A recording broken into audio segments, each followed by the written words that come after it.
but we'll. Perfect. Thanks. Okay, thank you for the warm welcome. It's an honor to present to you guys. I'm going to be talking about the first two overdose prevention centers in the US. I direct both of those programs and the services that are offered in that room, as well as all drug-induced medical emergency response across all of our different departments. Okay, so first, I like to start with orienting us to overdose prevention centers as a old, very well researched intervention that is happening all over the world. There are 120 overdose prevention centers across the world, and the first one opened in 1986. This is a highly researched public health intervention. Their purpose in the US is specific because of the overdose crisis. We are pushing nationally to open these spaces in order to save lives and to connect people to further care. OPCs, as I'll call them, overdose prevention centers, are an infinitely scalable and adaptable intervention. They can exist within a fixed site. They can be a medical model or a peer or consumer-led model. We're running one of each of those models, and I'll go into the details of that. OPCs can be co-located within housing and shelter programs. They can be co-located within a medical facility or a hospital. They can also be co-located within a detox or a treatment program. So how do our sites work? First, our sites are co-located within larger harm reduction programs. We have two buildings, one in East Harlem, one in Washington Heights, where we have 30-year leasehold condos that are operating as what we call harm reduction health hubs. In those hubs, we have case management programs, we have mental health programs, we have clinics, we have holistic healthcare, we have drop-in centers that have showers, laundry, and food, meeting people's most basic needs. So our OPC is just one room within a broader program. Our OPCs are polymodality and polysubstance. This means that people can sniff, shoot, or smoke any substance of their preference. We do not provide drugs. Drugs are brought with the person into the room. We do not have time limits. Part of OPC's functioning is giving people a safe space to slow down and not physically harm themselves. And we want people to undo what they've learned about substance use, which is to hide it and to rush, two things that are very dangerous and lead to death. The staff in the OPCs are highly, highly trained. Just to give you a sense of the training that all of our staff across all departments get, is our entry-level staff in every department is trained to the level of a nurse in overdose response. In the OPCs, they're trained even more than a nurse in overdose response. There is a high threshold of training that is required that I lead with the OPCs. The programs themselves, the OPCs, are low threshold, meaning there are very few barriers to entering, and there is an anonymous registration process that includes reviewing a code of conduct. What we're doing in that process is assessing for whether or not this person is an existing substance user. OPCs are for existing substance users who have a history of use. They are not for experimenting or trying or exploring in any way. All supplies in the OPC that are given to participants stay in the OPC. This has a dramatic impact on hazardous waste in the community, and I'm going to give you the numbers of how much we've been able to divert through our OPCs. Coming into an OPC is very different than going into a syringe service program or a syringe exchange program, because you're sharing with the providers something that is very, very vulnerable, that is laden with stigma and shame, and interacts with kind of all facets of a person's life. It is very different to give safe use education to a person who's just standing in a room versus being with them in their use. This allows us to work with people around getting to the root cause of their substance use. What is it that's driving this? What is the person trying to feel or not feel? What is the person trying to escape? And when we have those conversations, we can really help people interact with their use in a very different way and move through stages of change. We provide a huge amount of booth side care. So all of the services in our buildings can come into the OPC room and provide services at the tables. That means that we have mental health providers or doctors coming into the room and providing care. So Washington Heights is where our consumer-led model is. This means that the majority of the staff in that room have lived or living experience of substance use. This is a lower cost build program, and I'll show you pictures and explain that. We're serving a younger population in the Heights. They are very high volume injectors. They're speedball injectors, so they're using both heroin and cocaine, which produces a huge amount of syringes. The majority of the people in Washington Heights that we're serving are street homeless. We call them street entrenched and service resistant. If they are not receiving services from us, they aren't receiving services from anybody. We have a higher overdose occurrence rate in Washington Heights as opposed to East Harlem because of the level of instability of people in Washington Heights, despite the fact that the Washington Heights program is significantly smaller than our East Harlem program. This is a look inside the room. So from a design build standpoint and cost, as you can see, this is basically just tables, chairs, and a mirror. That is easy to implement very, very quickly. You're also seeing all of the overdose intervention supplies that we use. And you're looking into a room that strategically has a very open floor plan.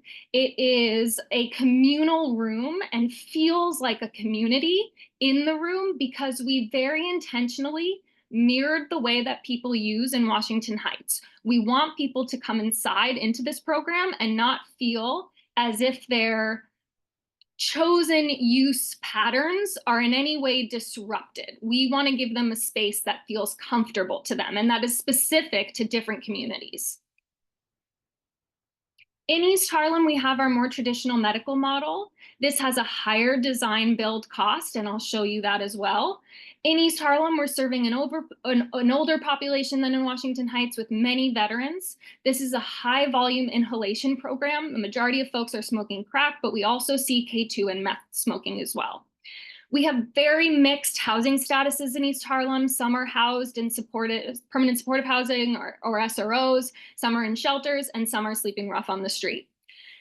As I said earlier, this is the program that has a lower overdose occurrence rate as opposed to our Washington Heights program, and a big driver of that is how many visits are inhalation.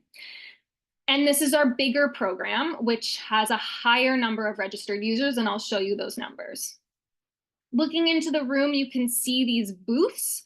These booths are more expensive than just buying tables and chairs and a mirror, but the other advantage of a booth is the walls and the feeling of privacy within the room. This again was very intentional in order to mirror the preferences of the people who access this program and use in East Harlem. People prefer privacy, and this room feels safe for them in a different way than the population in Washington Heights.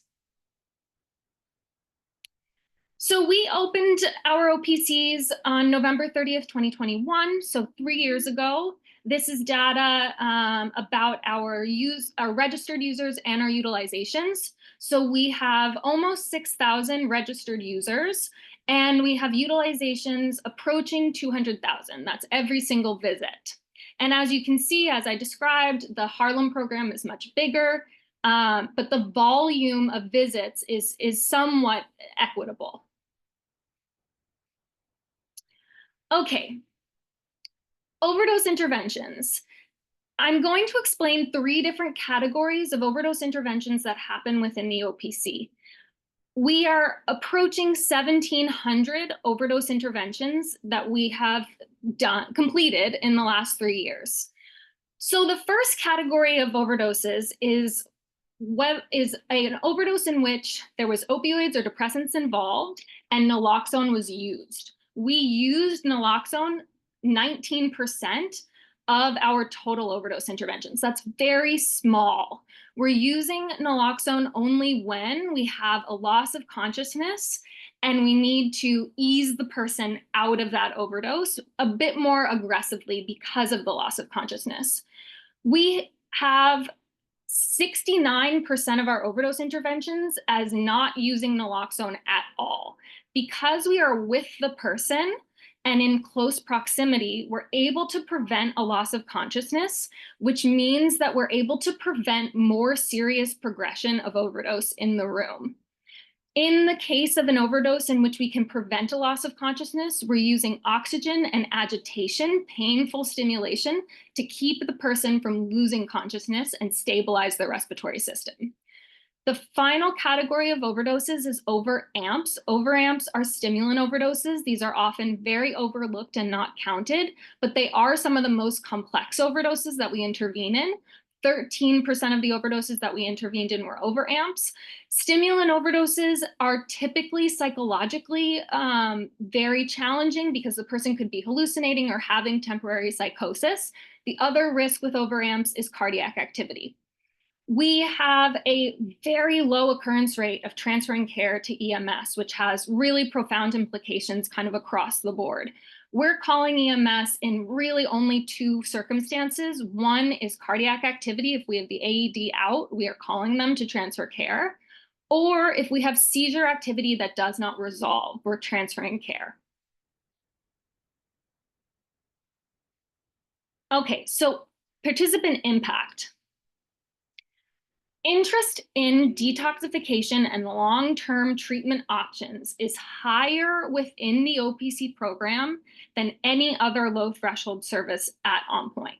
What that means is in our syringe service program and our drop-in centers, we are unable to engage people in the level of depth to get them interested in making changes in their use. We are able to do that in the OPC, and it's really fascinating to me how that works. I think it's really tied to the experience of vulnerability in the room, letting people into your life in a way that you haven't done before, and giving and allowing staff to have insight into your use. This gives the person power and autonomy to reevaluate and look at what role substance use is playing in their life. 75% of our OPC participants were connected into other services. So going back to what is the goal or what is the goal of an OPC, connecting people to services. We see that we are successfully doing this at a really high rate. The majority of the people we're serving in the OPC are accessing other services directly from the OPC. So that includes detox and treatment, as I've talked about. That includes medication-assisted treatment. We are a buprenorphine provider in both of our locations. This includes medical care, mental health care, HIV care, and hepatitis C treatment. Since launch, we have diverted almost 4 million units of hazardous waste from New York City parks and public spaces. This happened pretty much immediately. Within a month of opening our OPCs, the New York City Parks Department called us to ask us what happened in all of their parks because they saw a dramatic decrease in the number of syringes in their parks and public spaces. In one park, specifically in Washington Heights, syringe litter went from 30,000 syringes a month to 1,000 syringes in the first month of our operation.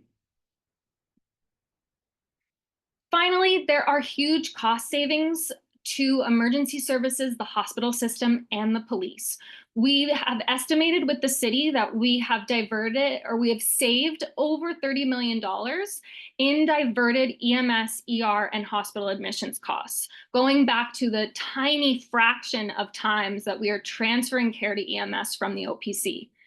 We also have a very strong partnership with NYPD. They are very much in support of this intervention. They bring people to our door instead of arresting them.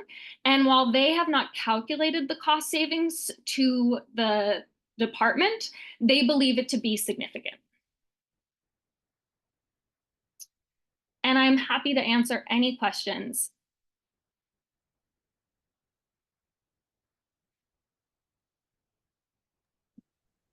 Pia, thank you for that data and that report. People have the ability to print that out as well, and it's very impressive data. So I'll just open it up now to our members that are here, and we've had a couple others join. I see Jen Gunderman is on the Zoom. Jen's a member of our committee and the Director of Public Health in Bangor. So who wants to start? We've got 5 more minutes or 10 more minutes with Pia, maybe. I'm just gonna question, just because I don't know the answer, how do you calculate the amount of savings you're obtaining by diverting these people from the emergency rooms? How do you calculate that? I mean, are you doing something at the sites that they're not doing at the emergency room, or what can you say about that? Yeah, great question. So with the city health department, what we did was we calculated every single overdose in which we did not transfer care to EMS, and the city put a cost to what it would have cost EMS and the hospital system to receive that overdose rather than us responding to it without their involvement at all. That's how it was calculated. Makes sense. Thank you. Other questions? Tess. Yeah, thank you so much for presenting. You had mentioned a little bit about different measures of success. Could you talk a little bit about any community impacts directly around the centers of, how did neighbors feel? How did the community feel? Was there any new relationships built? Just anything on that I think would be helpful. Yeah, definitely. We have pretty broad support in both of our neighborhoods. We have worked for years in order to build that trust and show that we're part of the solution to a really complex problem. We work directly with community-based organizations in our neighborhoods. We go to precinct meetings, we go to community board meetings. We have a pretty big presence in terms of our outreach and public safety teams in those neighborhoods. So really the OPCs are connected to a broader array of services that serve the community directly. We have a public safety hotline that folks can call if they see somebody in distress or if they see any kind of hazardous waste that needs to be cleaned up. And we're very responsive to that. I think showing people that we are available to them and we are in agreement about the challenges that the community is facing has really helped us build broad support. Tony, I don't know if there's anything else you want to add to that. No, that was great. I have some questions. Yeah. Sorry. No, go ahead. Go ahead. Going back to the gains by the city, the parks data and the cost savings, the 3.8 million units diverted from public parks, does that reflect the units collected at the center, or is that a drop in the number collected in parks? That is the total amount of hazardous waste that is collected in the OPCs that otherwise would be in parks and public spaces. And the example I gave of Highbridge Park in Washington Heights going from 30,000 syringes to 1,000 syringes really shows how that diversion has a direct impact on parks and public spaces. Thank you. That's really helpful to know. I'll let someone else. No, go ahead. Okay. Finish up. And do you know, and this may be data that, I don't know if this data has been shared with you or if you crunched this a little bit with the city, but has there been a corresponding reduction in calls for services related to overdoses in the areas where the centers are located? That's part of ongoing research that's being done about the programs. So I don't have a specific answer to that, but it is being looked at. Sure. Just another quick question. At your sites, have you ever had a need for security within the sites themselves? Has there been some sort of incident that disrupted your other clients that were in there? What does that look like? Yeah, we have a very unique way in which we de-escalate conflict. We also have a few core values that we're really unwavering on. So we don't have metal detectors. We don't have traditional security.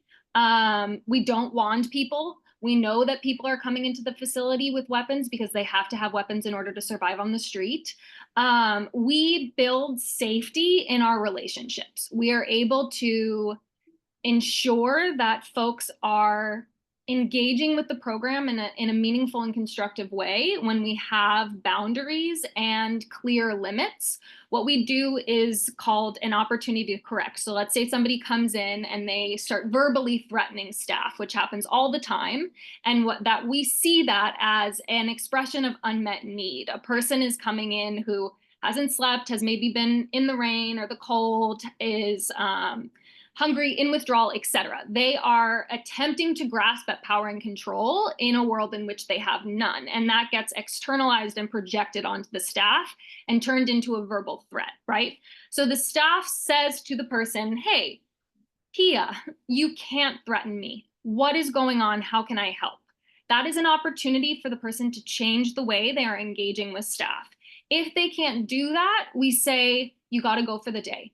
You've crossed the line. You can't behave like that, but we want to see you here tomorrow. We do that a lot. They're called 24-hour bounces. That's our way of holding really firm boundaries in terms of how we engage with people and how we need them to modify their behavior in order to engage with us. Another huge piece of safety is a protocol we have called clear the space, which is just an evacuation. So we will evacuate from the space in lots of different circumstances. We're either evacuating staff, we're evacuating participants and staff. Really what we're doing is trying to isolate a problem or a person who is expressing some kind of problem in order to take the audience away and also remove any kind of risk to them. Staff feel really safe with the clear the space protocol because it puts power into their hands to just peace out and leave the program entirely. Thank you. Yes, Steve. How long, from the point where a client enters the front door to the point in time that they leave, are they typically on site? That's a good question. I don't have an exact number or amount of minutes or hours, but folks are able to stay in our space for as long as they want while we're open. During the week, we're open from 7:30 a.m. to 11 p.m. And people move through kind of the different service spaces, but also spend the majority of their time in our drop-in centers, which are living rooms with showers, laundry, and food, as I described. Hi, this is Jen Gunderman Pia. Thank you so much for your presentation. I am the Director of Bangor Public Health and Community Services, and I'm so sorry I jumped in a few minutes late, so if you covered this, I apologize. My question is around funding and risk.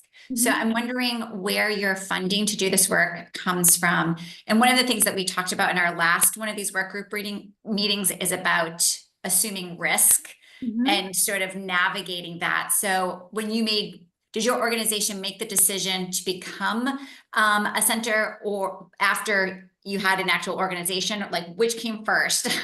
And then how did that funding happen? And how did you make decisions around risking being sort of forced to close doors?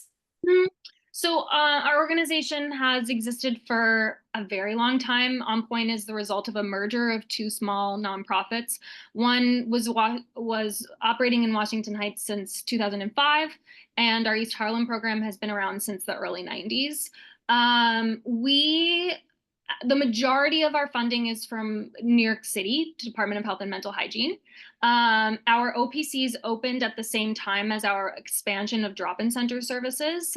So those came together. Tony, is there anything you want to add? Just that the funding for the OPC itself is also covered through separate private funding. Is that correct? Yes, private and city. So we would say philanthropic organizations, maybe private individuals, you know, when you say private funding, I mean, it could include both, right?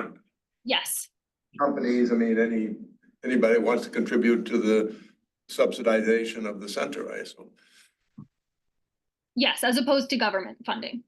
Yes. Okay, it's 1:35. We may need to let you go here, but we're gonna keep questioning Tony, I think, who has a lot of information, I assume, on the center and perhaps other things for us. So did you have anything else you'd like to share here? We are so appreciative, and we know we've got your email, we've got Sam's email. We know we're gonna need to stay in touch with you. Yes, thank you so much for having me. And if there are more questions, I'm happy to answer them at another time or rejoin a meeting down the line. Whatever we can do to help or support, we're eager to do. I did have one more question. I know that I saw after the first year, a written report of the operation for the first year. Yes. Was there a similar report for the second year, and will it be a similar report for the third year, and are they kind of accumulative? Yes, year 2 report is in the works. Okay, that's just what I need. That's why I haven't missed a report. You have not. You have not. The report on year 2. Okay, thank you. Okay, thank you guys very much. You're in good hands with Tony. Thanks so much, Pia. We appreciate it. Thank you, Pia. Tony, can you tell us just a little bit about, not everybody around our work group has a working knowledge of the Drug Policy Alliance and your work. Could you tell us give us a little background about yourself and the organization, and then anything you'd like to share with us, and then we'll start plugging you with questions. Sure, and I'll do my best to answer and any questions that are more appropriate for On Point and that I can't answer, we can definitely follow up. I work for the Drug Policy Alliance. I'm the New York State Director. We are a national policy advocacy organization working to build and pass laws and policies that respond to drug use with health-based approaches. And so one of the issue areas that we work on is the expansion of overdose prevention centers as an evidence-based health intervention, because the 2 that are operating in the United States in a recognized way are in New York. I've been working very closely with On Point to make sure that the policy work that I'm doing in New York is in partnership with the work that they're doing, what they're seeing on the ground, kind of lessons learned, best practices, especially as this cutting edge intervention continues to grow across the country in interest and also in proposed legislation and and among providers who are interested in learning more. Anything before we start asking you questions? Any comments you'd like to make first? There was one question before about studies, about 911, 311 calls. I think there actually has been one independent study so far published that we can share about the relationship between calls for police or 311 in the surrounding areas near the OPCs. And it did show a drop in calls for 311 services and also drug-related 911 calls. I'll start. I've got a couple of questions. Does your organization also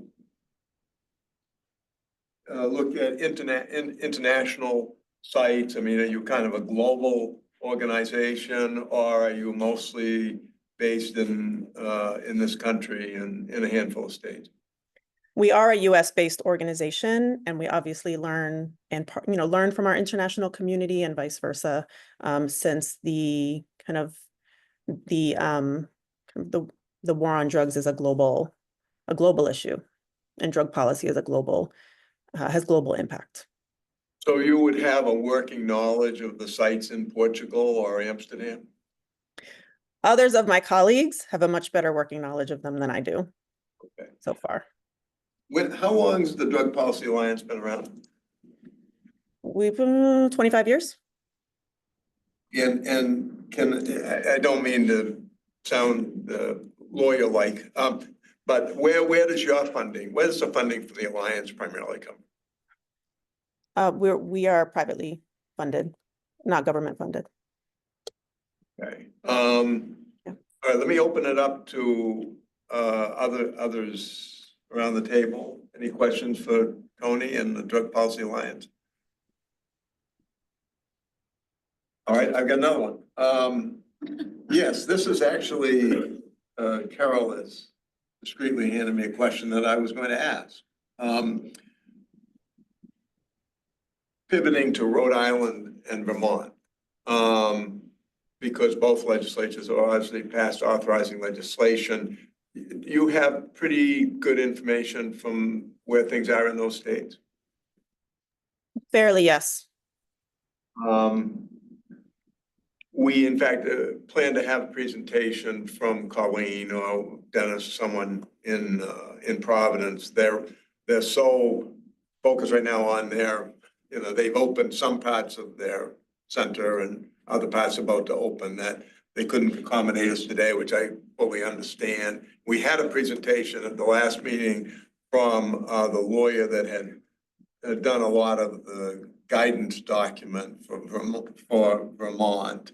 But I think being in Maine, being a New England state, we're really anxious to learn. It isn't that there's not a lot we can learn from New York City, but you can understand, I think, why we're more like Vermont than New York.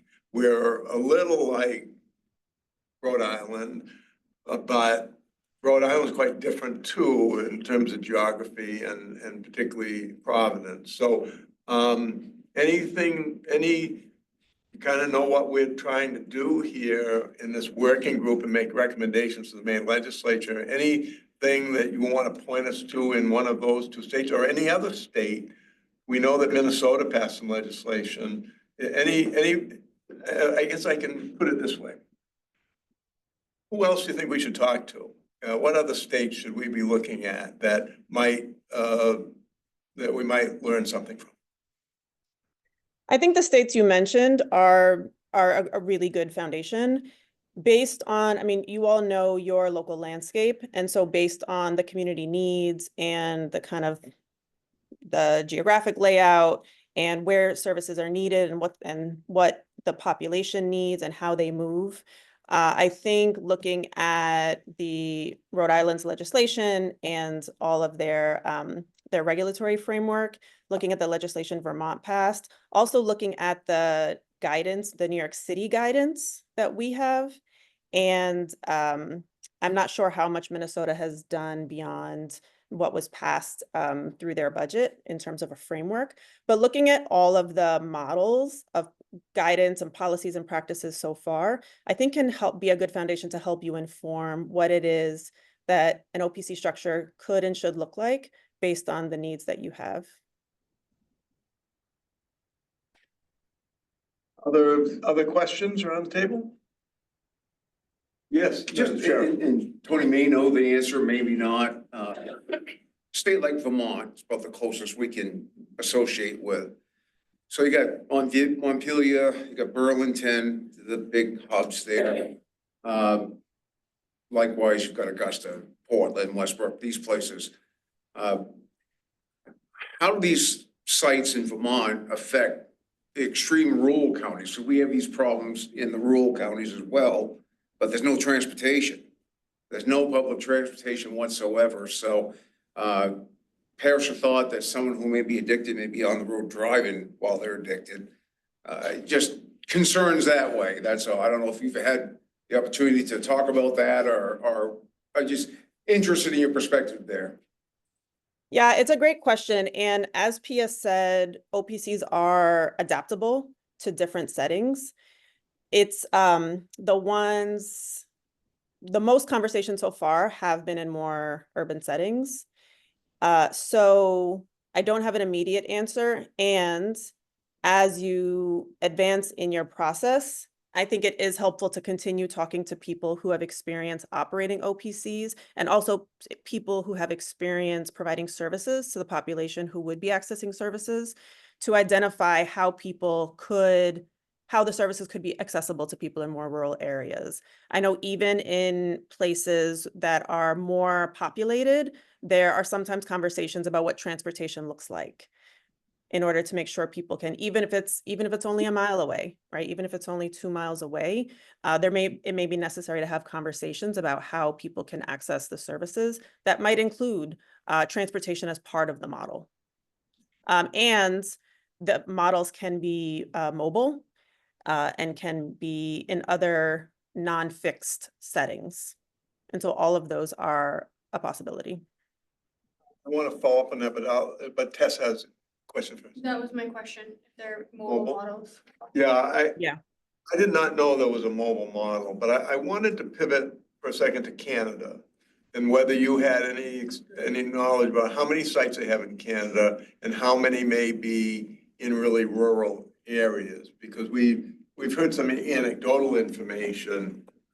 We looked at sites in Montreal in 2019, so we're pretty familiar with the model in their cities. But I understand, for instance, anecdotally, that there might be a site in Cape Breton, Nova Scotia. That's far more rural, frankly, even than Maine. And so I'm just curious whether you know whether the Alliance is in contact with those, with any of those sites. That's a question I could probably get you more information on a follow-up. I don't have the answer. Great, because I think we would like to have a presentation, I think, from the Department of Health or whoever under Health Canada is in charge of these sites, frankly, or maybe even one of the provincial. I'm not sure the role of the national government versus the role of the provincial government. I think there are now sites in all of the provinces. So we, if there are any people you can put us in contact with, Tony, that would be great. Okay, I'm gonna make a note of that. Anything else? We've gone a little over on time. I see a question from Kelly. I'm so sorry to cut you off. I see Nope. a question from Kelly in the chat. So the relationship with NYPD, I'll speak from what I know. It's been really positive and really interesting because the partnership with NYPD has largely been one where the NYPD is relieved that responding to people and providing care for people are struggling with their use is more appropriate for people with training in healthcare and equipped to provide that healthcare and then bring people into their buildings to provide that care. And so it's been one in which there has been large recognition that On Point is the more appropriate responder. And so they're able to, one of the examples we give is early on when the OPC opened, NYPD was working to encourage people to go to the buildings who they came across in public settings. And there was a little bit of nervousness on the part of people they were approaching because usually the encounter would be based on a fear of arrest. And so the NYPD asked On Point to make hard cards, kind of larger flyer size cards to hand to people to say, like, I'm here to suggest that you or recommend that you go to the site nearby to receive care. I'm not here to arrest you. And so it's been really wonderful to see that kind of relationship where there's a recognition that health-based responses are what works better and a willingness by the NYPD to lean into that dynamic of a relationship. And it's an ongoing relationship because there's, police officers turnover, there are new classes of police officers. And so On Point has done a really diligent job of building strong partnerships with the two precincts that are where the two sites are to make sure that they're going to the police roll call meetings where there are shift changes, making sure that the officers that are going to be patrolling those blocks understand their services and know that they are available. Call them if there's an overdose somewhere nearby on the street for the outreach team to go and respond. So it has been very positive.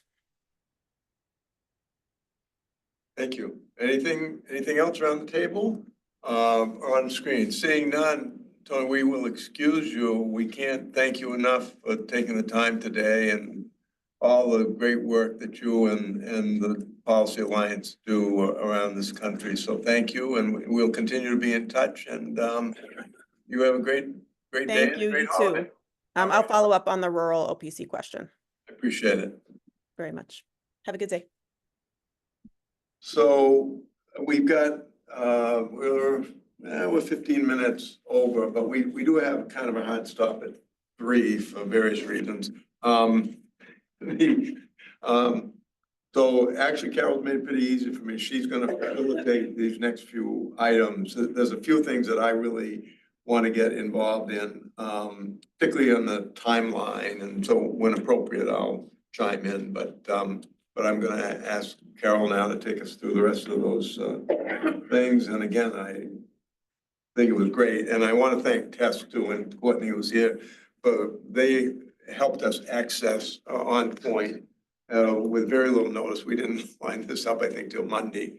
And that's impressive that we were able to get that quality of a presentation that quickly. We had asked for Rhode Island today, but again, they're open, but I don't know that they've started their use piece yet, but it's any day. And so they're really, really busy. So I really didn't expect them to be able to accommodate us today. And I've asked them to make themselves available in January, and after they are open.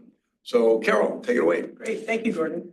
And thanks, everybody. I'll add my thanks to Tess and Courtney for getting that set up. That was really helpful. And we will share the slide deck afterwards. So Pia said she would make that available to us, anything she may have added. So that's going to be great. And so what I wanted to do, and you all have your agenda in front of you, we're going to make it a little bit tighter, obviously, as Gordon said. So we're not going to dwell on the kind of recap section, though obviously I'm going to just hit pause here momentarily and say, does anybody have questions on any other parts of the agenda? I'm going to assume that you've all had a chance to look at it. I won't go through it in detail because we're not going to cover all of it. Okay. So I have one question. I do have one question about it. I mean, I think we absolutely need to talk about our timeline, Yep. but the fact that the last item is to schedule January, February, I don't want that to happen at 2:59. Okay. We need to have a meaningful conversation with you about how many times we meet between here and February 15th, and when you'd like to do that. So I don't want to start it right now before Yeah. the very end. Don't, yeah, got it.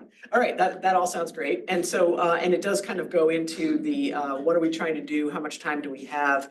And how do we get to the finish line here? So, basically, we've got, work group agreements. I won't, for the purposes of time, I won't read those, but last time everyone heard them again.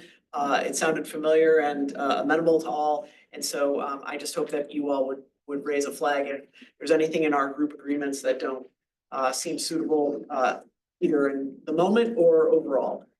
So I'll jump over that piece. I want to go to the areas of inquiry. And so this is really kind of like going back to the very first place we started and saying, are we on track? Are we getting what we need? Do we have future dreams about who and what and when? So I would like to just talk about, okay, we have a limited period of time. We have a report of some kind that's due in February to the legislature. We've been given a task to make this broad inquiry into what else is happening out there and what can we recommend. Do they have to, are there areas of legislation that might be needed? Are there non-legislative things that they need to consider? What are the things they need to know in order to make a decision? Keeping in mind, we're not the deciders, but we are the advisors. So when you think about the areas of inquiry, which are authorization types, statutory barriers, scope of use, the potential outcomes, and the evaluation, community conversations, that rural versus urban piece, and tied to that probably the mobile versus bricks and mortar models, as well as just other models in general, and perhaps some connected services like hotlines. When you think about that original list, which is all in the meeting report from meeting number 1, last time we talked a lot about authorization types. Jeff's presentation was terrific. Statutory barriers has showed up partly last time and partly in this in the webinar that we shared with you. Scope of use we've heard a lot about as part of talking about models, and then this objectives and data collection and evaluation piece. Do you all feel, based on that we are we on the right track? Are we checking some things off? Are we missing, are there gaps here that you're feeling a little bit concerned about, given that we have 2 months remaining? I just want to do a cross-check of our game plan. Before responding, any comments on I can admit that. Let's start actually with our members online, Jen, Jonathan, couple others, I think. Rick, certainly. Any response to Carol's question about whether we're on the right track in terms of the information we're gathering? This is Jen. I'll just make a quick comment. I don't think we're off track on the information that we're gathering, although I'm still feeling this like little bit of wonderment, if that's even a word, wonderment in terms of we're all coming from different perspectives and experiences, and what we've read for research and evidence, that I'm just wondering, as a work group, where there still might be questions on the research, effectiveness, cost benefit. Like I just worry that we're getting close to needing to write a report, and I'm not certain. I know that there's like potentially concerns from everyone's different angles about OPCs in Maine, as well as its benefits. So I don't know where that conversation comes in as we get closer to writing a report with some sort of recommendations. Yeah, thanks for that, Jen. I think that's actually where I was headed in the agenda item for 215, which is sort of going like, okay, we think we're on the right track. We're gathering information in the categories that we outlined for ourselves.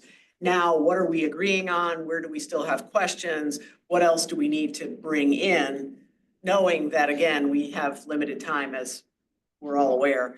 So do you mind just putting a pin in that for a moment? Because I think that is a key question, and I'm hoping, I knew last time was like a fire hose, right? We had tons of information and very little time to discuss. So today hopefully is going to be the opposite, where we get to kind of reflect on what we've heard and learned so far and think about what it means and where there are areas of overlap and areas where we aren't going to feel all the same about it.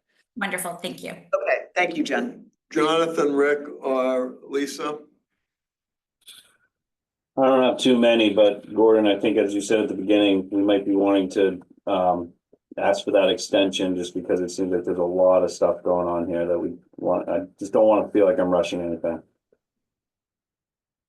Rick and Dr. Letourneau, Lisa. Well, I certainly would second the, I doubt we're going to be ready by February, not to be any less than optimistic about this group, but it just seems very close. One of my biggest questions remains the whole urban versus rural.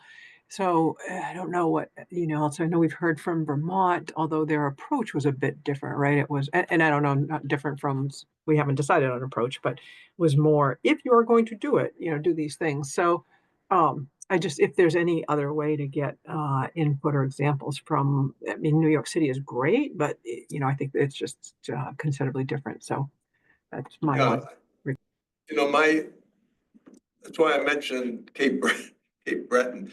I believe now that there are some pretty rural sites in Canada, and I've not personally been involved with that program since 2019, before the pandemic. So we clearly, amongst the couple hundred programs across the world, there are probably some pretty rural sites and some mobile experiences. So we will dig a little bit, Lisa, and try and see what we can do on that.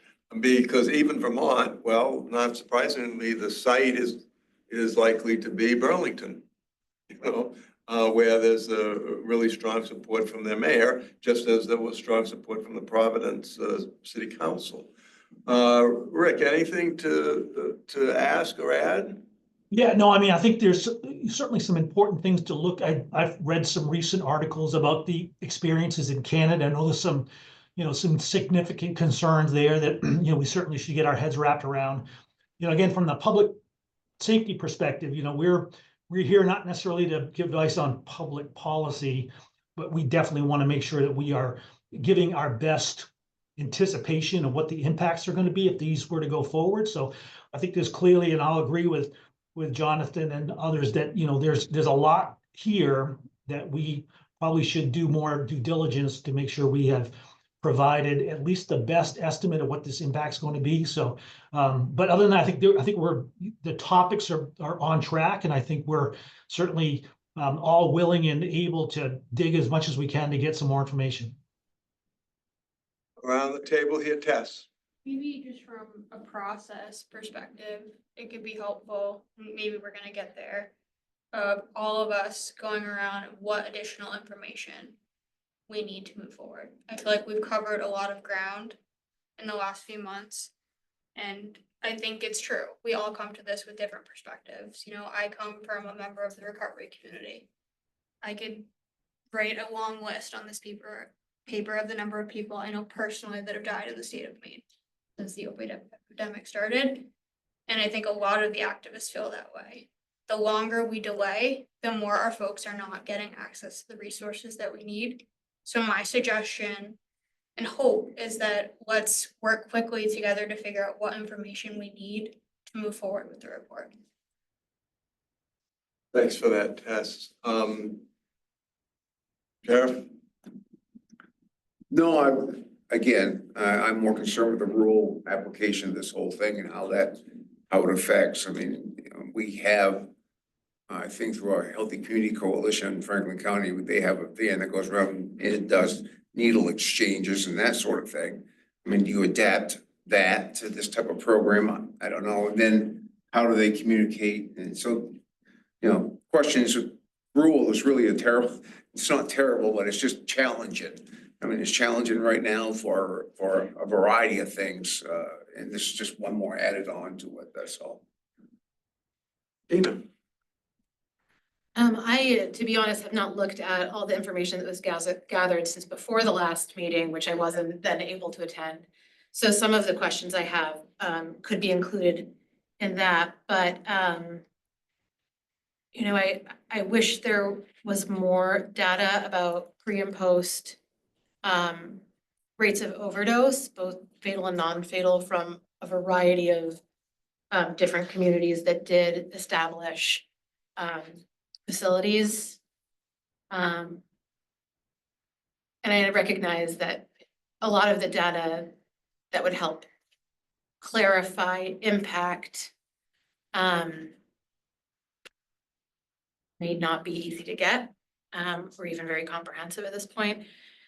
And also the effectiveness of this type of facility compared to a standalone just harm reduction center or syringe services program, which I think Pia, one of the folks who spoke to us, referenced or started to reference, which was really, really helpful.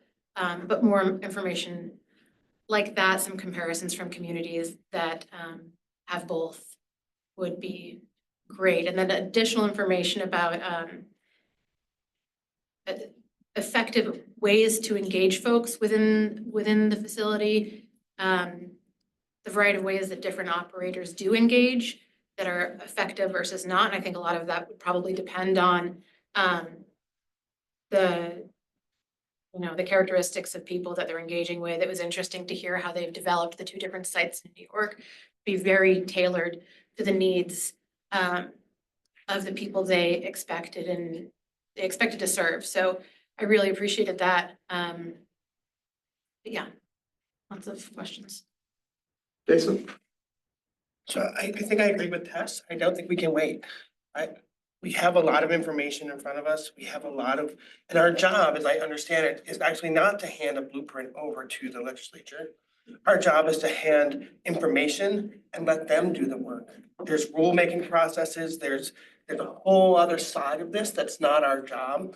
And our job is to collect the information and to provide the best possible information, data that we can to the legislature and to the people whose job it is to make the blueprint after we do this work. And so I feel like we're in a good spot. I feel like there's a lot, I think we can name if there's disagreements among the group. I think we name that, right? There's concern about this, there's acceptance of this. There's, these are areas that we want people to tread carefully on.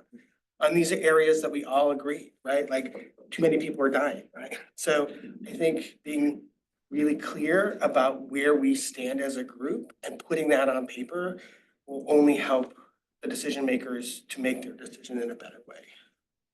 Well, let's help. Carol, do you want to say anything at this point? Oh, no, but I will Yeah, we're gonna suggest get to a that at blending. 2:15. Yep. Yes. I mean, Let you go. well, it's, I think that these are my following thoughts that you raise a good point, Jason, in terms of, in fact, maybe the answer to now versus next session, do we ask for an extension? Do they ask us to keep working now that, because we do expect the Burlington site to be open? I didn't want to ask here, and Tony, I didn't think it was fair to say, well, what do we know about the Trump's Justice Department and what their position might be of the new Attorney General? Thank you, Sharon. And nobody knows. I mean, we don't know who, we presume we know who the Attorney General is going to be, but we don't know what their position is going to be on the continuing operation of these sites. So that, but we kind of have to do our work ignoring that. At the same time, we certainly can be aware of that piece. I mean, after all, we took a good chunk of your meeting time and had Jeff Sherman talk about the federal law and his view of whether the federal statute prohibited the operation of these centers. But my point was going to be that it really isn't our decision as to what our timeline is. That really is up now to primarily the chairs of the Public Safety and Criminal Justice Committee. And there, we do have more information now since the last meeting, because now they've been named and we know who they are. And I talked to the House chair yesterday. And I think they're very interested to hear from us, and that they will no doubt consult with their committee members and decide, well, is this, with what we have in front of us in this report, is this enough? How would you like to proceed? The statute gives them the authority to proceed with legislation if they decide to do that. Or they may say, keep working, and then we'll have to figure out, by then we will have spent what little money they gave us to do the study, but I'm not focused on that piece right now. The only other point that I'd like to make, because it really hasn't been clearly stated by anybody, is that I have some working knowledge of almost all the documents and videos and webinars that we've linked to. And Dina, you could not have possibly gotten to all of them. I haven't gotten to all of them. I mean, the one we posted last week was like, I got off after 3 hours, and I'm told that maybe it was 5 or 6 hours. But they're fascinating. It's great information. But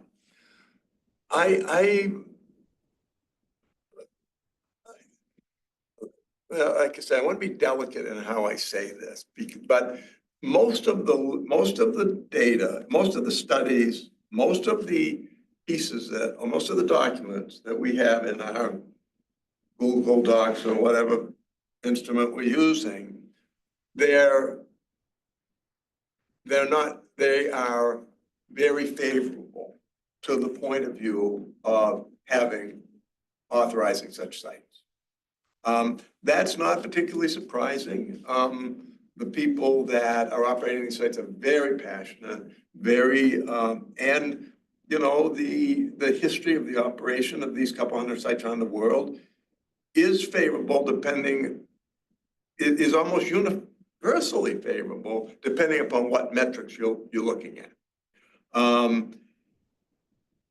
It's not balanced. That is primarily my problem, is that where do we go to find arguments, metrics, studies that may be contrary to the notion of making this service available to people who are using. I don't have the answer to that question, but I do think that with the help of others on the working group, you know, even, you know, I've been thinking, well, you know, for instance, if we have presentations from, you know, Vermont, Rhode Island, New York, Portugal, Amsterdam, and Canada, all these presentations are going to conclude that you should do this. This is really saving lives in our centers, and this is the next logical thing. Maybe we need to look for opponents of overdose prevention site and invite a presentation and see what they got. I mean, I throw that out there because, again, I don't feel like it's that if Carol and I line up those 6 presentations that I just noted for you, that's not a balanced thing of the information that we're providing to you. And if you go through the documents we have now in the Google Docs, there are now, again, people on the other side, the advocates might well say, well, good, and that's because there is no contrary evidence to the efficacy and value of these sites. Okay, but I gotta, you know, I think we need that voice. We don't need that. We need that to see if that information is available. Am I crazy, or Jason, help me out here? Well, I think we have a broad group of people that represent many different opinions here at this table and in this. And I think there's been plenty of opportunity to bring opposing information to the table in the meetings that we've had, and we haven't seen that.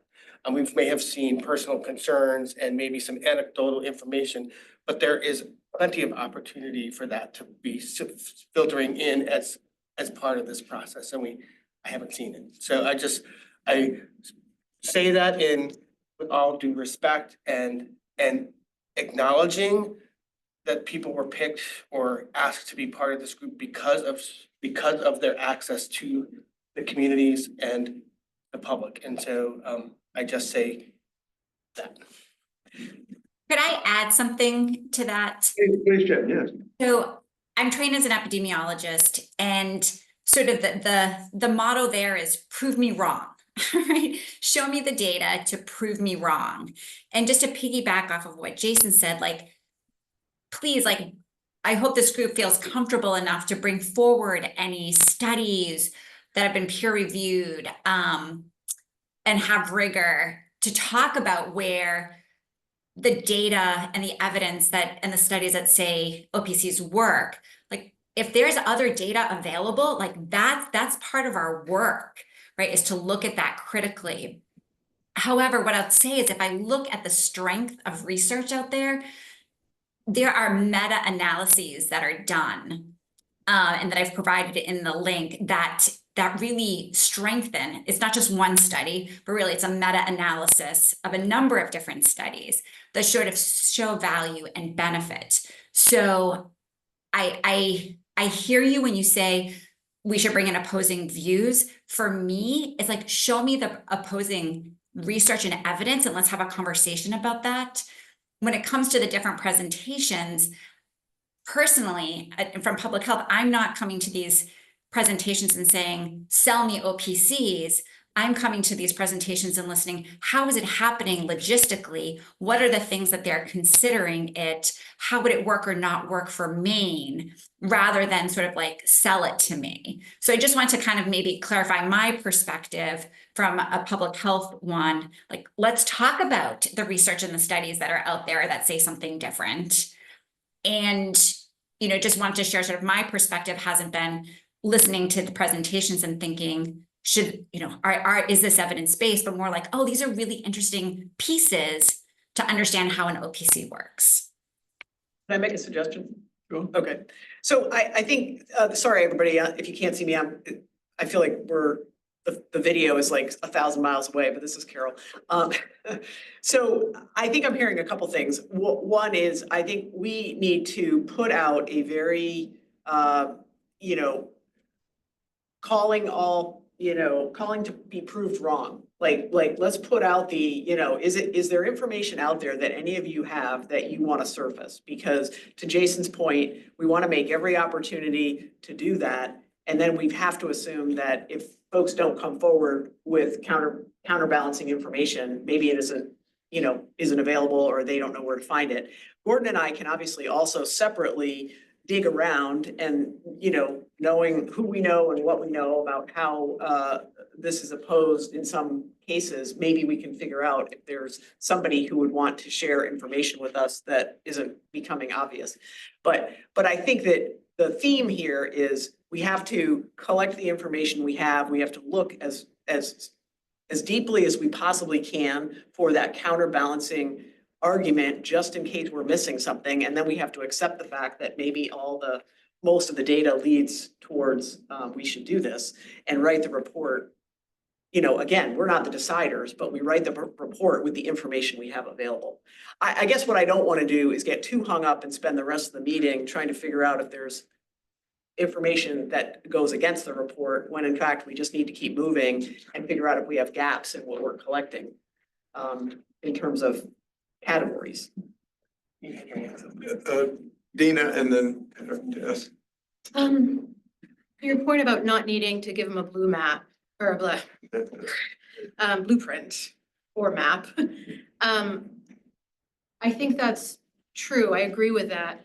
But at the same time, I think a lot of the guidance, let's say in theory, we were to recommend to the committee or the legislature that they explore authorizing the operation of facilities such as these in the state. I think, and then to Jen's point, how it's done, I do think there's a lot of importance in terms of either the caveats or conditions to a successful operation of that we can clarify in that recommendation that will be just exceedingly important as their deliberation moves forward. So, you know, I don't think we have to know how to do it best for all of the state of Maine, but we need to know enough to say this is what whoever's authorized to operate it needs to be cognizant of. That's what I've always thought. Yep. We would probably end up is that it's up to you whether you choose to do this or not. But if you choose to do it, here are the positives.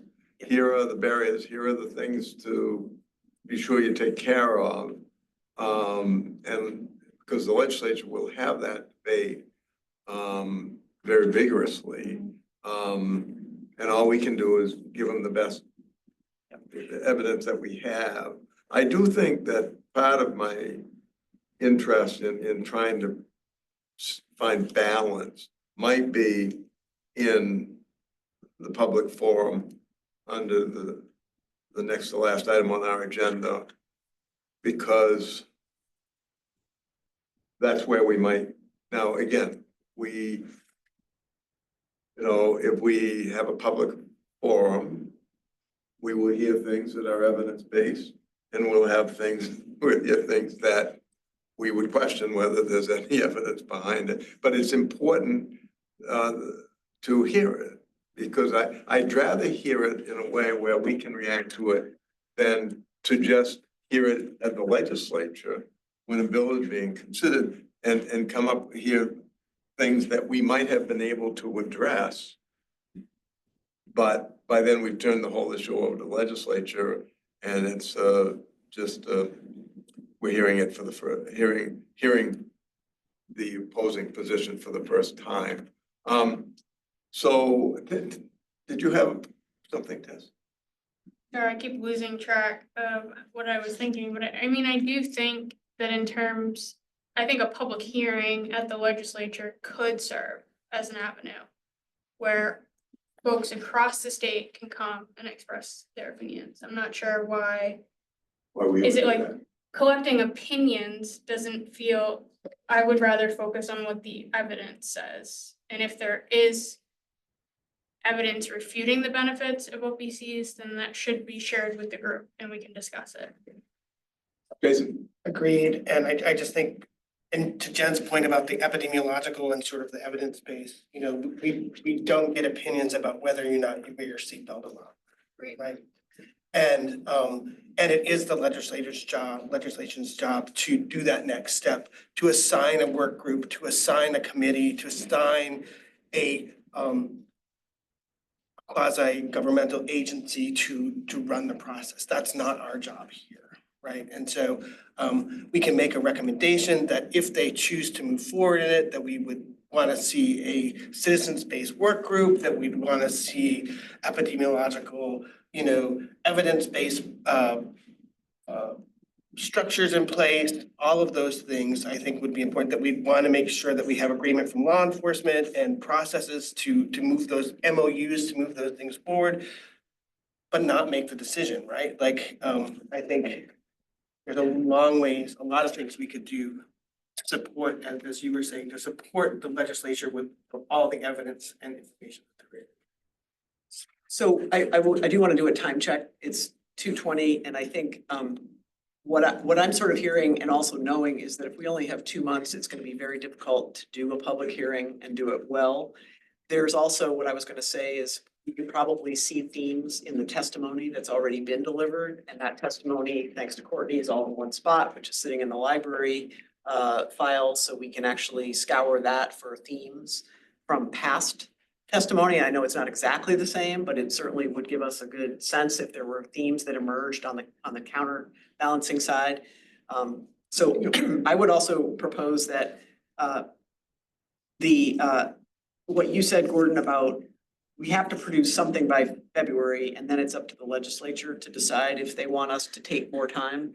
So we're not really asking for, am I hearing it right? We're not really asking for an extension. We're saying we're going to submit our report and then it's going to play itself out. Is that, we're not going to not submit the report? Unless we decide between now and the final vote on whatever we put together in a report, you want to do that. That to me is an issue for the working group, whether you wish to ask them for more time. Got it. Or whether you were just prepared to continue or not. I mean, we really do have some options there. We could say, this is our report, thank you very much. We're on to other things. We could say, here's our report, period, and not weigh in on whether, you know, whether we're willing to put in extra time, or we can ask them for an extension. So we do have some, you know, that's your decision, it's not my decision. You've already had some articulation of a couple opinions today that, yeah, probably we should ask for more time. But again, we're not today gonna make that decision. Can I put it on the agenda for January, though? Yeah, you better, Okay. because Yeah. we gotta make it pretty soon. All right. Dina. I have two unpopular, or what I assume will be very unpopular. No, just one unpopular suggestion and one I think popular.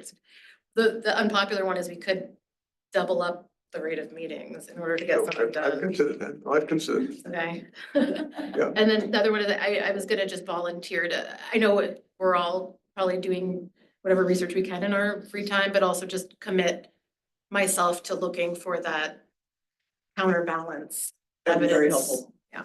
Yeah. Well, I think we all need to do that. I mean, I think we all need to, that's what we've all asked everybody to do, is to, we don't really have a staff. We have a consultant facilitator. We're doing what we can, but we don't have a large research staff to go out with. I think people from public safety, I think people from public health, I mean, yeah, everybody look for, help us here. see what we can look at. Adina, I particularly appreciate that. You might look at it from the angle of how do the municipalities feel, those that have approved them, those who have rejected them, why did they reject them? Yeah, and I think, Carol and I have talked specifically about, so I didn't want to leave till 3 o'clock, the question of when we meet again, because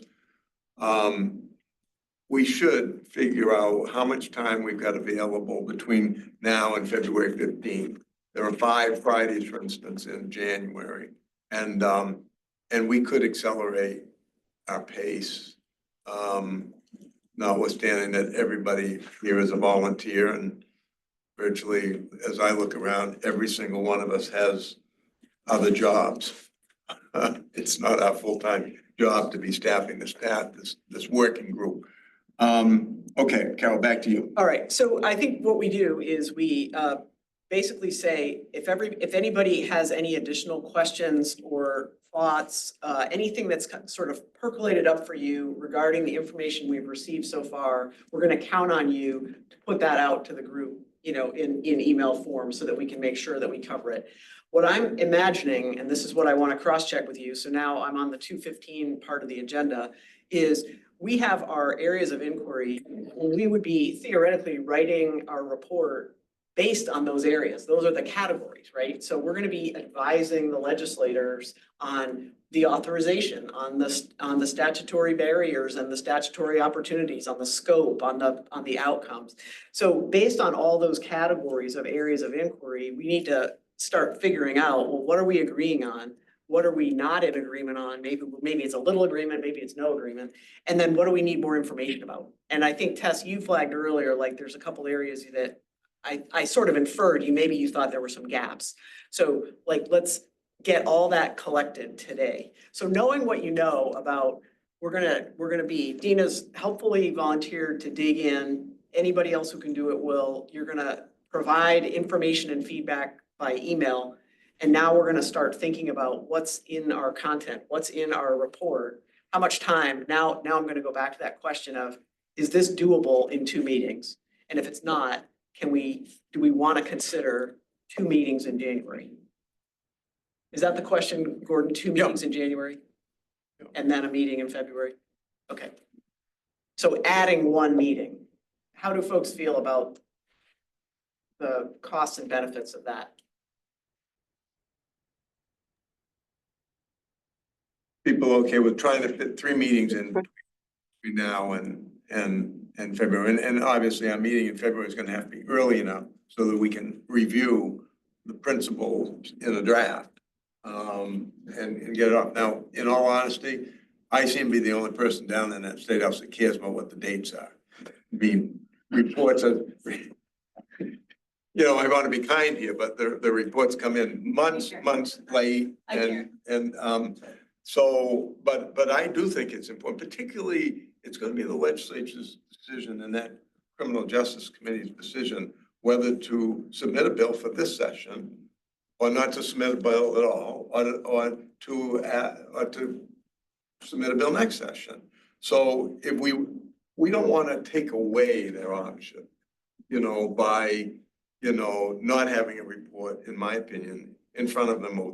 It doesn't have to be, you know, you tell them how many times we've met, who we heard from, what the things are that we learned, the things we think they should be concerned about. Honestly, I mean, I don't want to minimize this, but we could all put that together in a matter of a few hours and get something intelligent to them. It doesn't have to be 80 pages.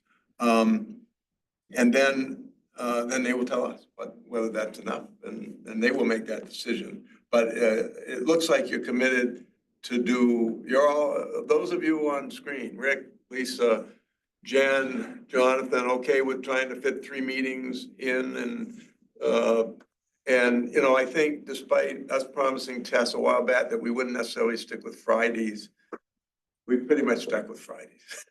And now that we have only got 3 meetings to go, I'm not sure that, particularly with the legislative schedule, that I can do much better than that. But we can certainly, Carol can certainly communicate with you. We're going to assume that nobody's probably going to be excited about coming back on January 3rd. which is the first of the Fridays, but that we can look at those other four, find two of them that's reasonably spread out. And then we might as well try to do all three.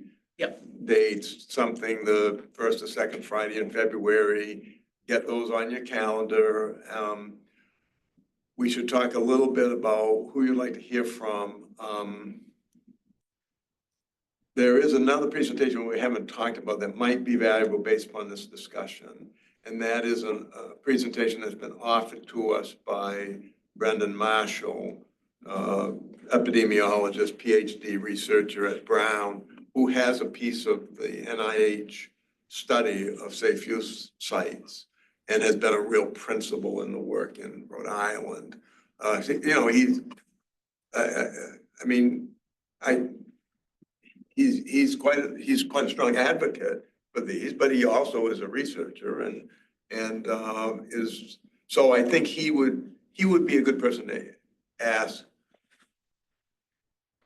What do we have for evidence on all of this, on each side of this? And I think he'd try to be honest with us, and I know he would. I have been on panels with Brandon, and he's a very well-respected researcher at Brown, and which is obviously why they got a piece of the NIH. Is it probably with NIDA? NIDA is part of NIH, right? So anyway, that's one possibility, because it wouldn't be focused on just one site. But we've also been offered presentations from Portugal and Amsterdam, and we might want to look at Canada. We want to try to find a mobile site. Yeah. Dr. Kroll mentioned a mobile model in his webinar. Did he say where it was? He said it was in Canada, Yeah. so I can Yeah, we can get try to back to email him, but yeah. So let's stick on that topic for a second, which is, I think I'm hearing 3 meetings, which is great. And given that we're gonna have to go through a fair amount of content, do we want to try to get presentations wrapped up? Like in the next meeting, let's just say. And if that's the case, who else? How do folks feel about Brendan? Can I just offer a thought on this? So it seems to me when we talk about the evidence, right? I think there's a possibility we're all thinking of measuring different outcomes, right? There's outcomes around morbidity and mortality. There's outcomes around cost benefit. There's outcomes around crime. There's outcomes around community buy-in. I'm wondering if this is where maybe because we've talked in a lot of generalities and had presentations, I don't know if there's been like a conversation to say what outcomes are we most interested in, and then building a presentation around that. And I'm wondering, I'm all for the epidemiologist, but I'm wondering if we think about what's the outcome that we haven't heard about that could help us in putting this report together. Yeah, that would be great, Jen. I mean, we brainstormed a solid 12 when we first started in our areas of inquiry. I don't know if you, are there any that pop out to you as being things we haven't covered yet? Yeah, I mean, I go back to the Boston model, and I know Boston being quite urban, the Boston homeless healthcare for the homeless model, in terms of them not having a specific OPC, but they're having the spot clinic where use is happening sort of outside their doors, and then but as an institution there to support people close by. So when I think about a model that we haven't sort of maybe dug into a little bit more, that would be an interesting model that I'd like to learn more about. I don't know how others feel. Again, that veers from the rural, possibly. And when I think about outcomes, I'm thinking about morbidity, mortality, cost, crime. That's what I was going to ask you next. So that you're circling around those 4. Well, and then community community perspective. That one's really hard to quantify. I haven't seen a lot of sort of research that looks at that piece. But I think that from the testimony that happened, I think there's other ways, and Maine is different. So I think that's where opinion comes in, right? That the societal values. Yeah. That's opinion. Yeah, thank you. Jason? I agree with Jen a lot on this, and just to be a total public health geek, I think they're almost domains, right? There are domains that we are looking at, and so, and some may have more weight in certain environments than others, but I think if we're gonna do public opinion, I think that's a really important one, because I think we've heard some comments in previous meetings about anecdotal evidence or communities' input on stuff, and we don't have the time and the resources right now to do that kind of research, but that's something that could be done as part of this process the legislature could recommend down the road, right? So to say that there are these categories or domains or areas, as Jen has laid them out, that we really are concerned about, and here's the stuff we have information about, and here's the stuff we don't. And I think giving law enforcement a chance to be having more input in that. We heard some of our colleagues at one of the meetings say that they had heard things in the community. That's important, and we need a way to do that that is evidence-based and that does allow us to say that community opinion is important, right? And so I just think there's another process. But could you also just say, like, if the legislature is gonna receive this report, Yeah. you're saying that they could then say, we want more information as part of another wave of collection? Okay, got it. All right, so what else, when you all think about what we haven't covered, let's just stick on that theme for a second, because then we can zero in, and I know it's 2:36, but I really want to get to the part where we start thinking about, do we have areas of consensus? Do we have areas of some overlap? Do we have areas where we're really divergent or we don't have enough information? So I'm kind of working backwards, I know, when I say, what are we missing? What do you, Jen mentions Boston. Are there other models? Are there other, we're gonna try to find a mobile model. Others? Steven. I'm interested in any centers that for whatever reason operated and then ceased operations and why that happened. There may not be Wait, enough to be like, oh, yeah. there's. No, I think of a couple things. We know that the site in Philadelphia never got started. I mean, got organized, ready to open, but did not open. I wouldn't be surprised if there are people that could point us in that direction. There could be multiple reasons for it, but that's a great question, and we will pose that to. And Dr. Krall's Gordon? presentation does cover some of that about San Francisco. Yeah, and to that point too, not just ones that were closed, but maybe like Gordon, you just said, even proposals that didn't even get that far, like the Philadelphia one did. To find out a little bit more why they didn't go through. Great, Thanks, John. great point, Dina. Go ahead, Carol. I'm just looking for other gaps. Other suggestions, things you wish you knew, or people you wish we could hear from.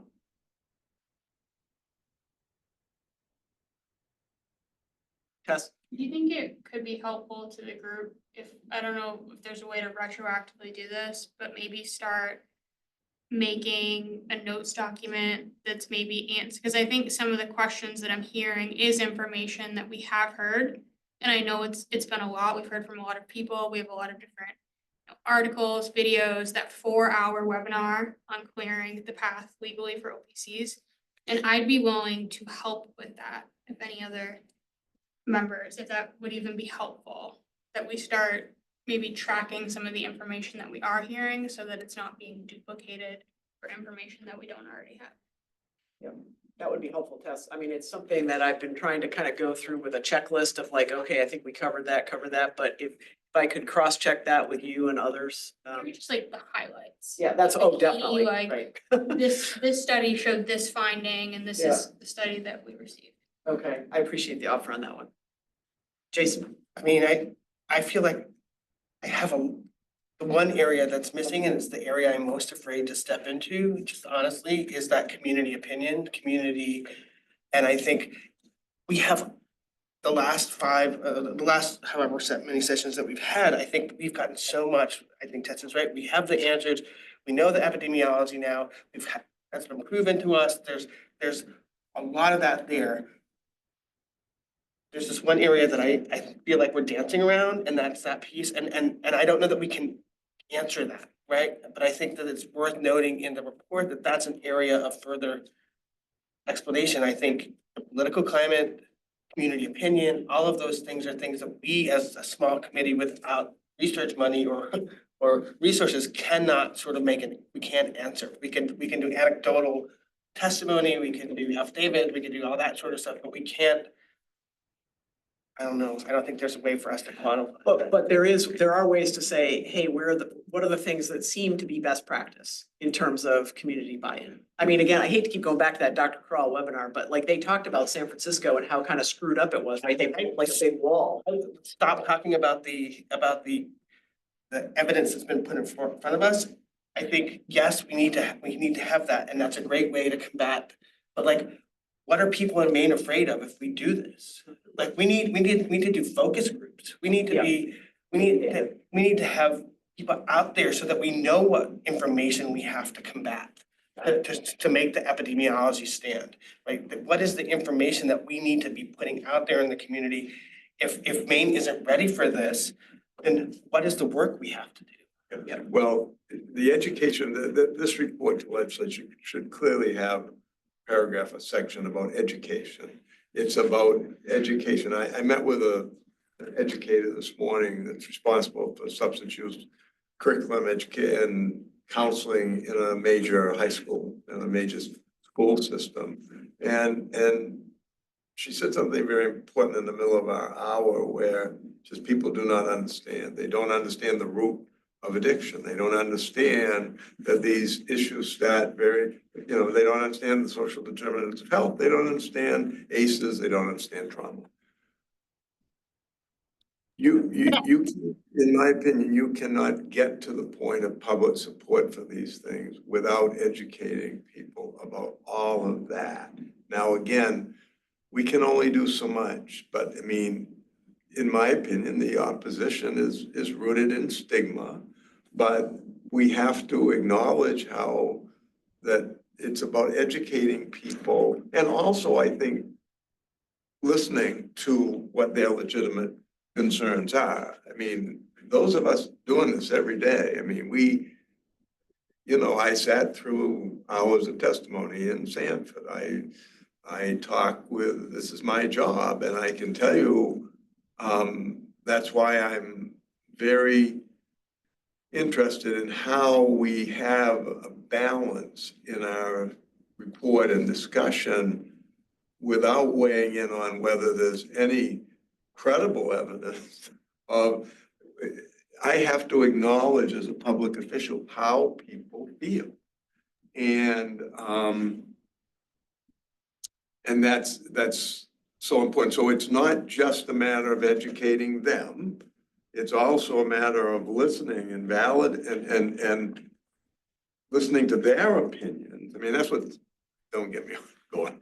I mean, that's what's the matter with this country, is that one side does not listen to the other side. And so we pass each other. And honestly, it makes it very difficult to do these very important social experiments, despite even if all the evidence is overwhelmingly in favor. It's about education, in my opinion. Beth, help me out.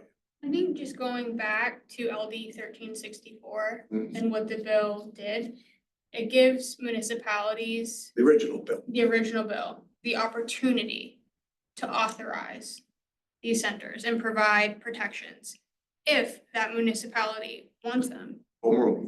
So I think if we were to go forward and support that, we give those communities the choices and the options. Our communities are facing very complex issues around improperly discarded syringes, STI infection increases. So like, to me, in terms of garnering public opinion, that will be up to the individual communities that will be having those conversations. It's not saying every community in Maine needs an overdose prevention center. It's giving those communities the opportunity that from their review of the evidence, because I don't think a community that has a larger than normal amounts of stigma and bias towards people who use drugs are going to open one. But I think that the communities that are, waiting and ready, they should have that option. So I think all over Maine, there's gonna be stigma and people that have a slew of misconceptions about the public health approaches to drugs, but I don't think that those should stand in the way of the communities that don't, or are willing to have the conversations in their community to change hearts and minds. Very well stated. Yeah, to Tessa's point, Tessa, just like Gordon just said, that was very well stated. I think that might be something that we want to sort of emphasize in the report as well. Just what you just said, because it is going to come down to what particular communities feel about it based upon the information that they have. And I think that should be something that maybe we should probably put at the beginning of the report. That this is just trying to provide as much information to different communities in the state so that the communities can make these individual decisions on their own. Jen? Add to that. So this is I'm bubbling up inside, because in public health, the way that we look at evidence-based practice is 3 components. It's the science, like all the studies, all the peer-reviewed journals. It's the local expertise, and it's the community of their population's values, opinions, views of their community. So if we're framing this issue as evidence-based practice, we're considering all those 3 things. We're considering the science, we're considering the community's values, perspectives, and opinions, and the local expertise. And so that 3rd piece is something that On Point just sort of touched on that I think needs to be included in the report as well, is that what is our local expertise and what is needed for local expertise for OPCs to exist or within communities. I think that also needs to be part of the conversation if we look at a model that includes these 3 pieces. Yep. This is a great example of areas of consensus, I think, but I'd be curious to see if anybody's hearing this and thinking, I'm not sure that really fits in the report. Starting with the give communities the chance to set their own course. You put it as home rule. Is there anybody who's thinking maybe that isn't really where you'd be comfortable going? Because we could lead off the report with a, here's how we approached this. Okay. Can you clarify the question a little bit? Is there any, I'm asking it in the reverse so that we could just see if anybody on Zoom was not, because I can't see them. So I'm just asking if anybody is feeling any heartburn at the idea that these 2 ideas might be part of the setup of the report. We're trying to give communities their ability to make their own decisions. And we're trying to make sure that the information we share, or that the decisions are made on science, what Jen just said, science, community expertise, local expertise and community values. The only question, sometimes I feign heartburn just for the sake of playing devil's advocate. No, that's good. Yeah, but so my question is, with communities that are as small as they are in Maine, I wonder about the likelihood of there being unintended consequences that could impact neighboring communities. Because we're small, right? In New York City, it's in a neighborhood in a city of 9 million people. And I wonder if it would play, which is where evidence about rural centers would be very, very helpful. And so that's the only reason I see value in overarching. Right, that one community that neighbors another. Right. On something of this nature could impact. The decisions of one community could impact another. We can probably find some analogous situations, but no, this has all been very, very useful. I love the talk about the local expertise, because they are genuinely really referencing what they said, and what Pierre said was that those 2 sites operate differently. and the people they serve. It's a different population, and that's because of the local expectation, the local population. I mean, that's something that I really did not know until today, despite having sat through other presentations from On Point before. Go ahead, Carol. Well, if we're focusing in the last 10 minutes on areas of consensus, I'd be curious to know, and I'm looking at the list of our areas of inquiry. I mean, we learned a lot last time. Jeff's presentation was really helpful for me anyway, but we learned a lot about the federal situation. We learned a lot about statute. You know, those seem pretty cut and dry in terms of what is. And, you know, I think we heard from Vermont that they built in, I forget what they called it, but it basically said, if you're a provider, you're not gonna get in trouble. So they built in everything they could think of that would protect the folks who are on site working there. But were there was there anything that feels like maybe it's an area of, we're not all thinking about this the same way in terms of federal authorization and other legal barriers? I'm not sure I actually felt like it was as much a decision as it was just a thing that we have to be aware of. But are there places where we might not agree about what's happening in that regard? You mean just on the federal? Yeah, just on, authorization is there anything piece? that could be taken as different opinions based on federal and state? Oh, like, is authority? there anybody on the work group whose opinion would be, I think it's against federal law, that's just. Exactly. End of story, I'm not willing to go beyond that. Well, that would be part of the report, would be, please be aware that I mean, clearly we would include that, right? Oh, yeah. That some places haven't started because they've been worried about a federal response. Anybody want to comment on that? Well, the fact that it's clear as mud, you know? Right. It's like, Exactly. and so We can't control that it is open to local interpretation, right? Exactly. Like, and some communities may want to take that risk and some may not. I think that's the reality, right? Like, Yeah. that's how we say it, is that, Exactly. that it's until further decision, right? You know? Well, it's, that one is really, when you listen to that many hours webinar on clearing your act illegally, there were several attorneys that weighed in, and I, that's going to be determined by the courts. So the US Department of Justice can take its position.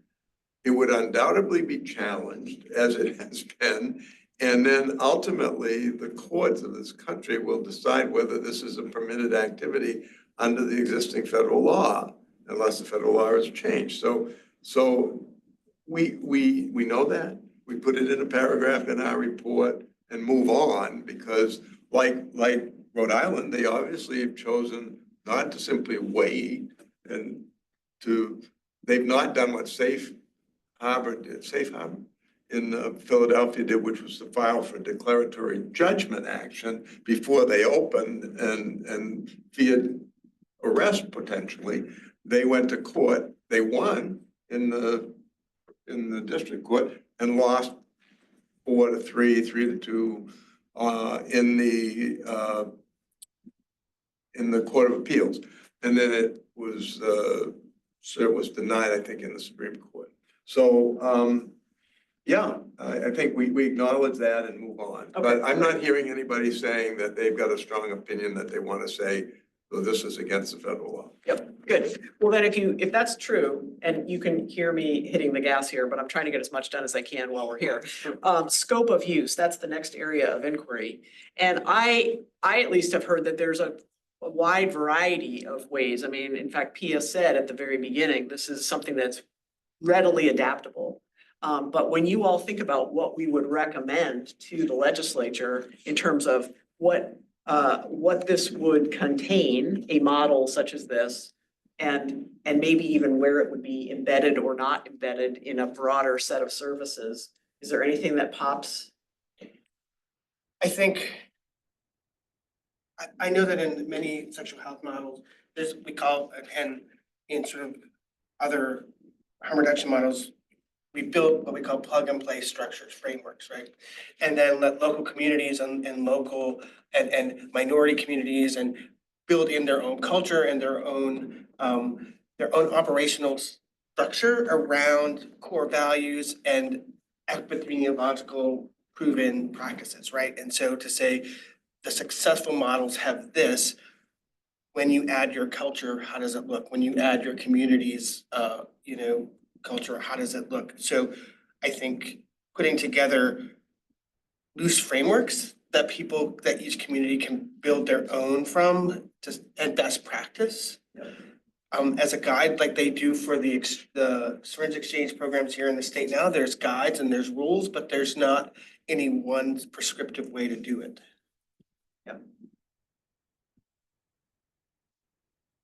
Anybody on the Zoom call have thoughts about how we might opine or limit our recommendations around scope?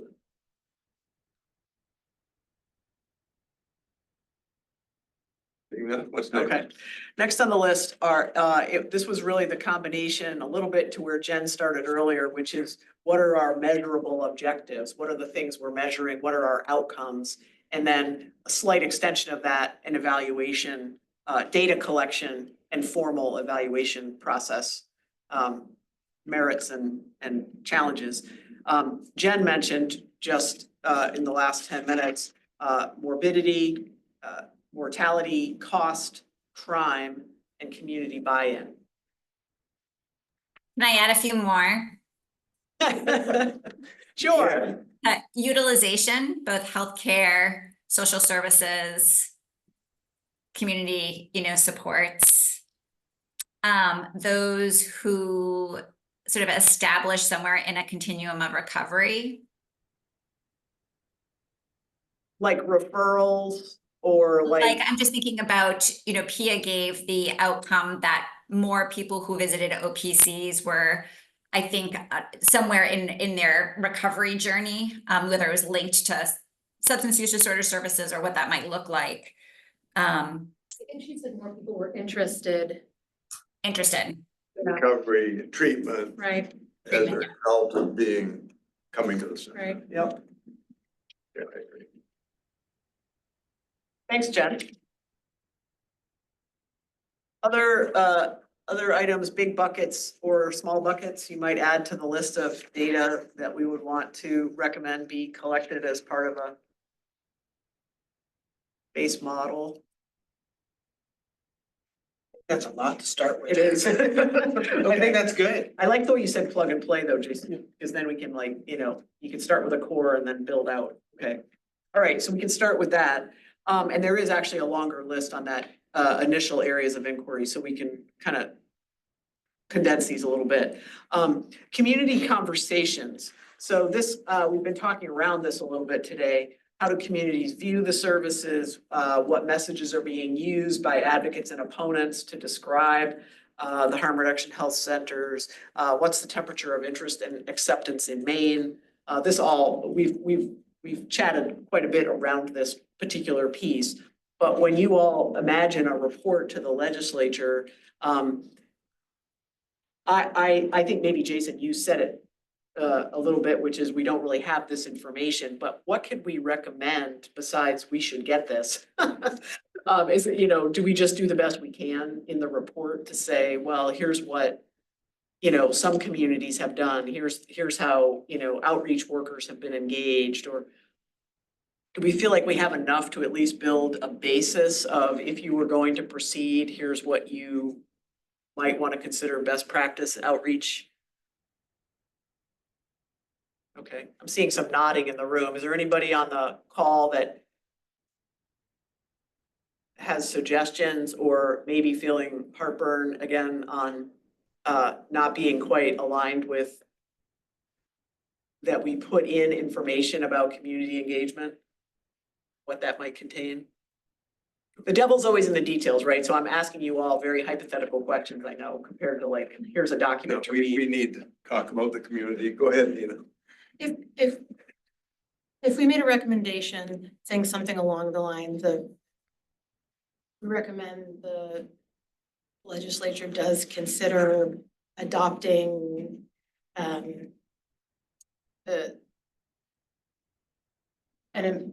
policy to allow municipalities to authorize this, then would we just also say, and for DHHS to establish rules for maybe the licensees ultimately that would take into account X, Y, and Z, like management, Oh, yeah, that's a good point. There's a management rulemaking plan. piece. But then it would be on DHHS Yeah. to build out Yeah, those rules.